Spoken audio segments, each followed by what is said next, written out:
తండ్రి తెల్లబోయి ఇదేమిటో నిప్పు నీరైపోయింది, ఏం మంత్రం పెట్టేవారు అంటే వేరే మంత్రం నాకెందుకు, రామ రామ రామ అన్నాను. రామనామాన్ని జపించేవాడికి భయం లేదు. సమస్తమైన బాధలకి రోగాలకి ఔషధం రామనామం. తండ్రి నీవు చూచావు కదా, నా శరీరం తగలగానే నిప్పు నీరయ్యింది. పావకః అపి సలిలాయతే అధునా. అధునా ఇప్పుడు, అధునా అంటే ఇప్పుడు అన్నమాట. పావకః అపి అగ్ని కూడా సలిలాయతే నీరైపోయింది. ఎందుకయ్యింది? అది రామనామస్మరణ ప్రభావం అన్నాడు. మళ్ళీ మన వాళ్ళకి అనుమానం, రామనామాన్ని ప్రహ్లాదుడు ఎలా చేసాడు? ప్రహ్లాదుడు కృతయుగం, రాముడు త్రేతాయుగం కదా అని. రాముడు తర్వాత అవతరించిన రామనామం విష్ణువుకి ఎప్పుడూ ఉన్నది.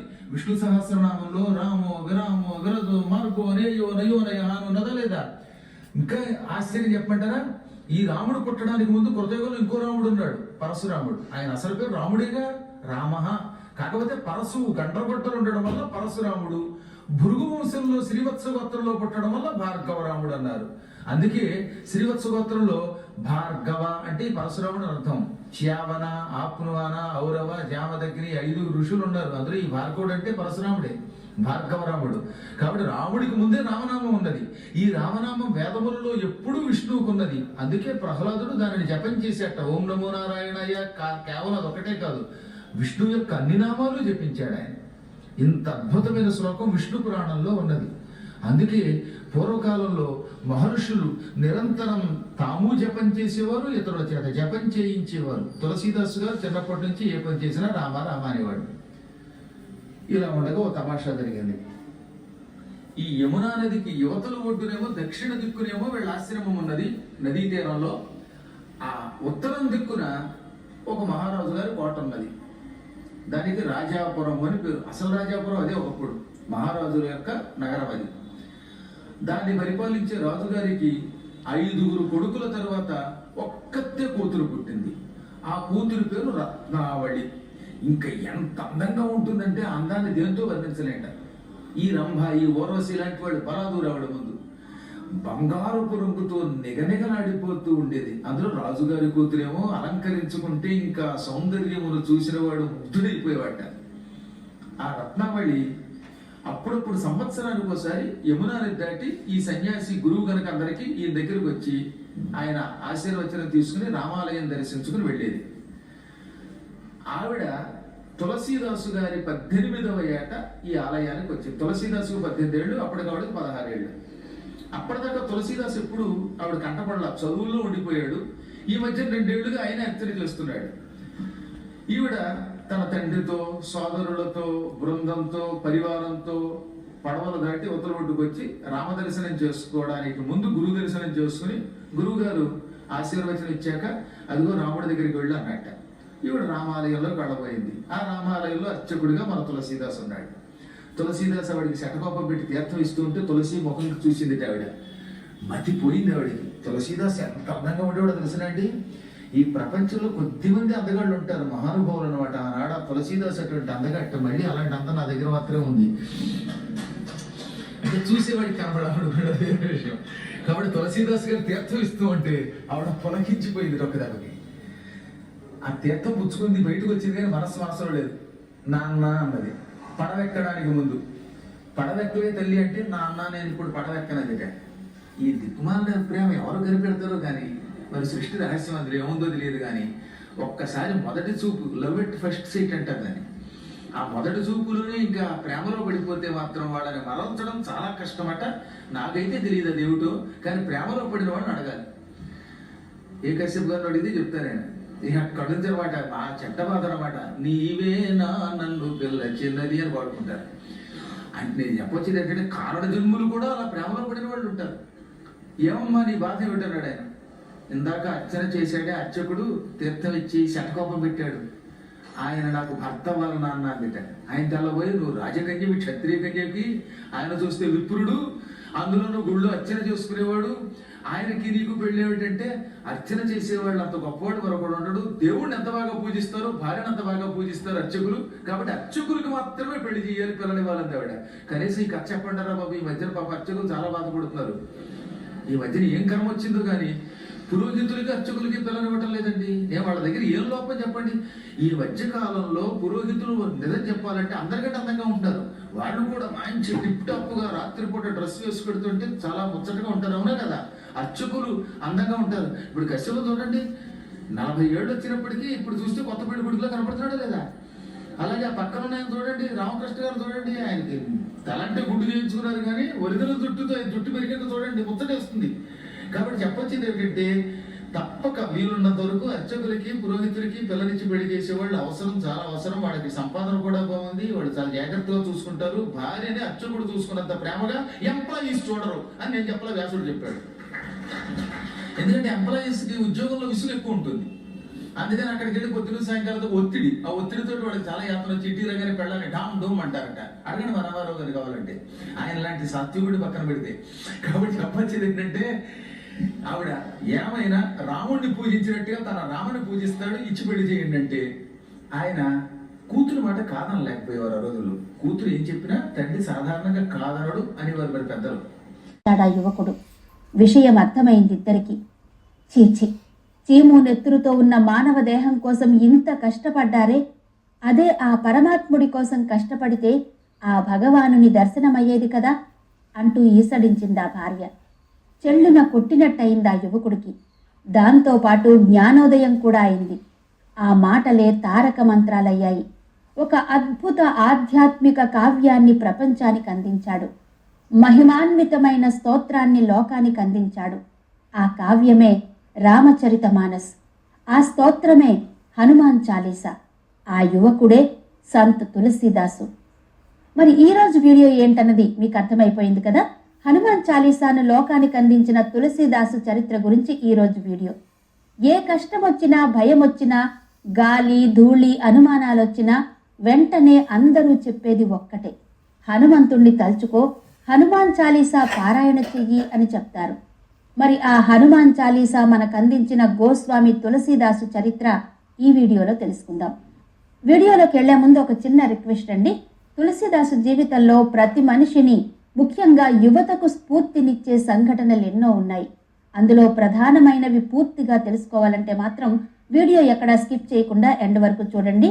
నచ్చితే గనక తప్పకుండా లైక్ చేయండి, షేర్ చేయండి, కామెంట్ చేయండి. మీరు లైక్ అండ్ కామెంట్ చేస్తే నాకు మరిన్ని వీడియోలు చేయాలనే ఉత్సాహం కలుగుతుంది. అందుకే లైక్ చేయండి, కామెంట్ చేయండి. మరి ఇలాంటి స్ఫూర్తిదాయక విశేషాలు తెలుసుకోవాలంటే మాత్రం తప్పకుండా మా ఛానల్ సబ్స్క్రైబ్ చేసుకోండి. ఆ వెంటనే వచ్చే బెల్ బటన్ కూడా క్లిక్ చేసి ఆల్ నోటిఫికేషన్ మీరు క్లిక్ చేస్తే నేనే కొత్త వీడియో చేసినా మీకు నోటిఫికేషన్ వచ్చేస్తుంది.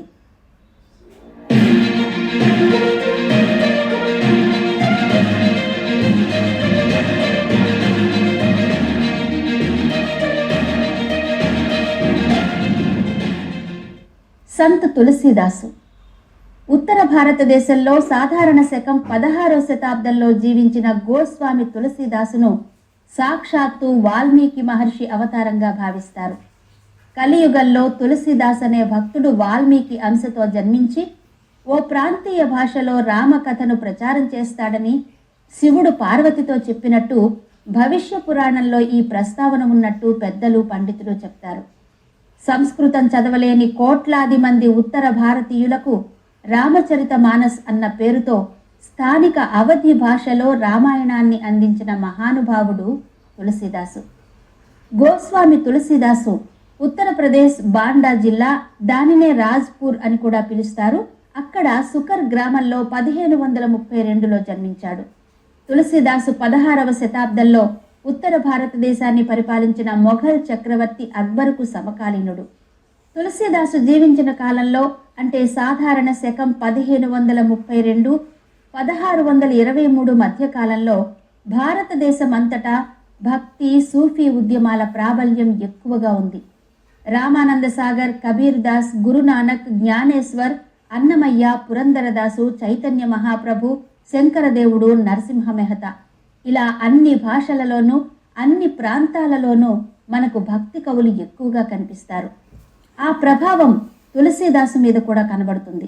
దోహావళి, కవితావళి, వినయపీఠిక, కృష్ణ గీతావళి, సంకటమోచన వైరాగ్య సందీపని, ఇలా అనేకమైనటువంటి అద్భుత రచనలు చేశారు తులసీదాసు. అందులో బాగా ప్రముఖమైనవి అవధి భాషలో రచించినటువంటి రామాయణ కథ రామచరితమానస్, కోట్లాది మంది భక్తులకు కరదీపికగా నిలిచిన హనుమాన్ చాలీసా. ఉత్తరప్రదేశ్లోని లక్నో సమీప ప్రాంతాలను అప్పట్లో అవధ్ దేశంగా పిలిచేవారు. ఆ అవధి భాషలోనే ప్రాంతీయులకు అద్భుతమైన గ్రంథాలు అందించారు తులసీదాసు. కేవలం రచయితగానో కవిగానో లేక ఒక భక్తుడిగానో మాత్రమే కాదు, అప్పటికే దిగజారుతున్న సనాతన ధర్మ విలువలను పరిరక్షించడంలోనూ, హిందూ ధర్మంలో వస్తున్న రాకూడని పెనుమార్పులు పెచ్చు పెరుగుతున్న సమయంలో ఈ పరిస్థితుల నుంచి హిందూ ధర్మ పరిరక్షణ దిశగా ఎంతో కృషి చేసిన మహానుభావుడు తులసీదాసు. ఈ ప్రయత్నంలో ఉత్తర భారతదేశమంతా పర్యటించి అఖాడాలు స్థాపించి యువతలో స్ఫూర్తి, ధైర్య స్థైర్యాలు, పోరాట పటిమ నెలకొల్పే ప్రయత్నాలు చేశారు. ఆ అఖాడాలు ఇప్పటికీ ఉన్నాయని చెప్తారు. ఒకప్పుడు దేశంలో మొఘలాయిల పాలన కొనసాగుతున్న సమయంలో మత మార్పిడులు, మత కల్లోలాలు ఇలాంటి పరిస్థితులు నెలకొన్నప్పుడు హిందూ ధర్మాన్ని మళ్లీ నిలబెట్టడానికి తులసీదాసు అద్భుతమైన కృషి చేసినట్టు చారిత్రక కథనాలు చెబుతున్నాయి. ఉత్తరప్రదేశ్ బాండా జిల్లాలో నివాసమున్న ఆత్మారాం దుబే, హుల్సీదేవి దంపతులకు జన్మించారు గోస్వామి తులసీదాసు.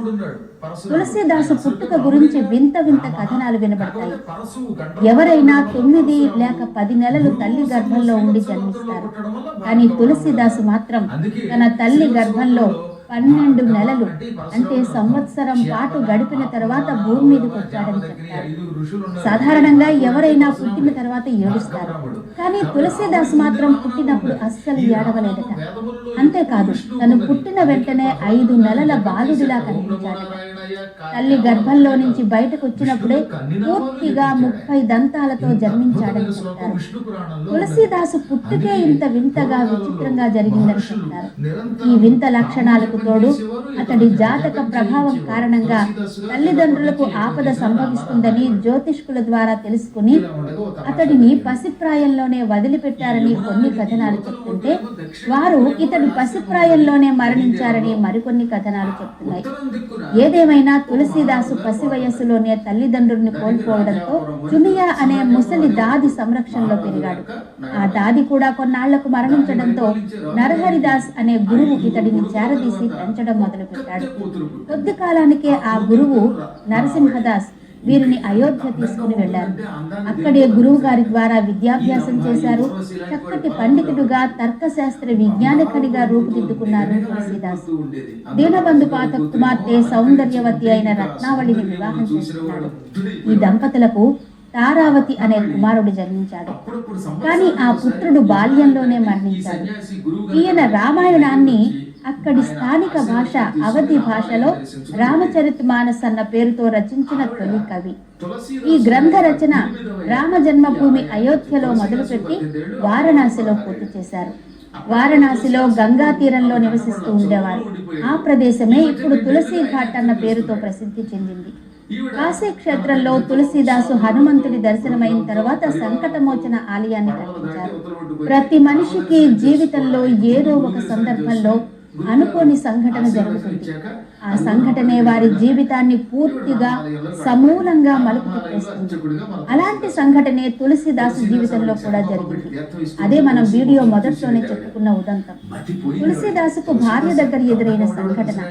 భోరున కురుస్తున్న వర్షంలో వరదలతో ఎగిసి పడుతున్న నదిలో ఈదుతూ వెళ్లి చివరకు భార్యను కలుసుకోవాలన్న ఆత్రంలో అది తాడా పామా అని కూడా గమనించని హడావిడిలో ఒక పామును తాడుగా భ్రమించి ఆ పాము ఆలంబనతో మేడపైకి చేరి భార్యను చేరుకున్నాడు. ఈ పరిస్థితి గమనించిన ఆ భార్య చూపిన నిరసన తులసీదాసు జీవితాన్ని ఊహించని మలుపు తిప్పింది.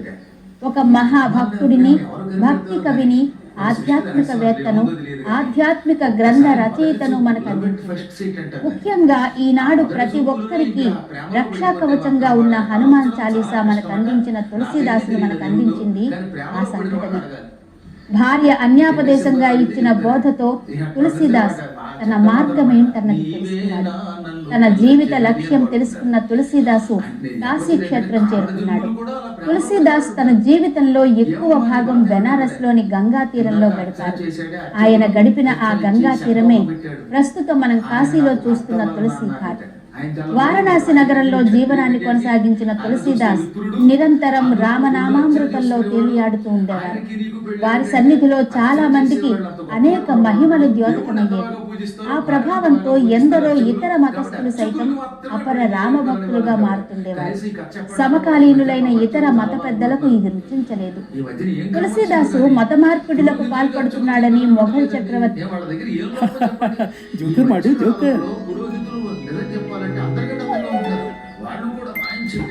ಮ್ಯಾಜಿಕ್ ನಂತೆ ಇಮೇಜಸ್ ನ ಕ್ರಿಯೇಟ್ ಮಾಡಿ ಎಡಿಟ್ ಮಾಡಿ ಕ್ಯಾನ್ವಾ AI ಇಂದ ಕ್ಯಾನ್ವಾ ಇದರಿಂದ ಡಿಸೈನ್ ವರೆಗೆ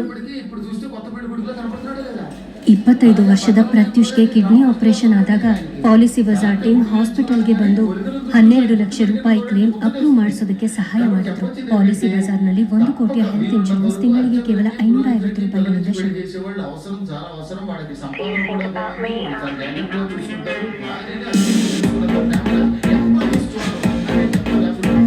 Don't do it for the drama, don't do it for the fame. If you wanna win the race, you gotta set the pace. Don't do it. Valentine's Soda, stay true. చక్రవర్తి అక్బర్ పాదుషాకు తరచుగా ఫిర్యాదులు చేసేవారు. కానీ అక్బర్ అంతగా పట్టించుకోలేదు. ఇదిలా ఉండగా వారణాసిలో ఒక సదాచార సంపన్నుడైన గృహస్థు తన ఏకైక కుమారునికి చక్కటి అమ్మాయితో వివాహం జరిపించాడు. వారిద్దరూ ఆనందంగా జీవితం సాగిస్తూ ఉన్నారు. ఇదిలా ఉంటే విధి వక్రించి ఆ యువకుడు కన్ను మూశాడు. జరిగిన దారుణానికి తట్టుకోలేకపోయిన అతని భార్య హృదయ విదారకంగా విలపిస్తూ చనిపోయిన యువకుడికి అంత్యక్రియలు జరగకుండా అడ్డుపడుతూ భర్త శవం వెనకనే పరుగులు పెడుతూ ఏడుస్తూ శోకాలు పెడుతూ వెళుతోంది. ఆమెను బంధువులంతా ఆపుతుండగా ఆమె అక్కడ పక్కన తులసీదాస్ ఆశ్రమానికి వెళ్ళి ఆయన పాదాల మీద పడి రోధించసాగింది. అప్పుడు ఆయన రామనామ ధ్యానంలో ఉన్నారు. హఠాత్తుగా కనులు విప్పి ఆమెను చూసి దీర్ఘ సుమంగళీభవ అని దీవించారు. ఆ దీవెన విని ఆమె మరింతగా ఏడుస్తూ తన పరిస్థితిని వివరించి, నా భర్త మరణించాడు, నేనెలా సుమంగళినవుతాను అని మరింత ఏడవసాగింది. అప్పుడు తులసీదాస్ గారు, నా నోట ఆ రాముడు అసత్యం పలికించడు అంటూ నీవు వెళ్ళి నీ భర్త చెవిలో రామనామం చెప్పు అన్నాడు. ఆ యువతి అలాగే చేసింది. తులసీదాస్ కూడా రామనామ స్మరణలో మునిగిపోయాడు. ఆశ్చర్యకరంగా ఆ మరణించిన యువకుడి శరీరంలోకి ప్రాణం వచ్చి చేరింది. అతడు లేచి కూర్చున్నాడు. ఈ సంఘటన ఆ నోట ఈ నోట ప్రజలందరికీ చేరింది. ఇలా ఎన్నో సంఘటనలు. ఇవన్నీ గమనిస్తున్న ప్రజలలో రామభక్తులుగా మారే వారి సంఖ్య నానాటికి ఎక్కువైపోసాగింది. ఇదంతా చూసిన ఇతర మత పెద్దలకు క్రోధం పెరిగింది. ఇక ఉపేక్షించి లాభం లేదనుకున్న వారంతా చక్రవర్తి దగ్గరకు వెళ్ళి తులసీదాసు మత మార్పిడులకు పాల్పడుతున్నాడని